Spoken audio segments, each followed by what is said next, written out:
Hello and welcome to Financeable on this new video on how to log in into John Lewis Finance account. So if you are new here, subscribe, press the notification bell icon so you don't miss any upcoming further videos. Now let's get started. So first you need to open a web browser of your choice, and in the top of the web browser there is a search bar. Just click on the search bar and type John Lewis Finance login and press enter in the keyboard. After that the search result will be shown to you. The first search result is login of John Lewis Finance. You just have to click on the first search result and the login portal will be opened.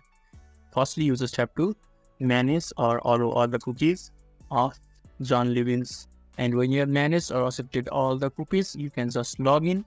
And if you haven't made an account yet, then you just need to create an online account.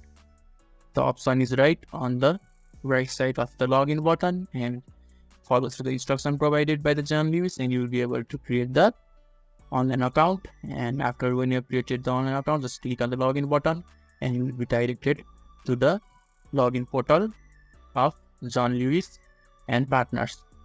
You just have to wait for a few seconds or few minutes depending on internet connection for the portal to be opened completely. And when it is opened, as you can see, you just need to enter your email address, and when you have entered your email address, you just need to enter your password. And if you have forgotten your password, just below the sign in button there is forgotten your password text. Just click on the forgotten your password and you will be able to retrieve or change the password. And when you have retrieved the password, enter the details that are email address and password and just click on the sign in button and you will be able to log into John Lewis Finance account. So this is how you can easily log in into John Lewis Finance account. So if this video was helpful to you, give a thumbs up button. Thank you.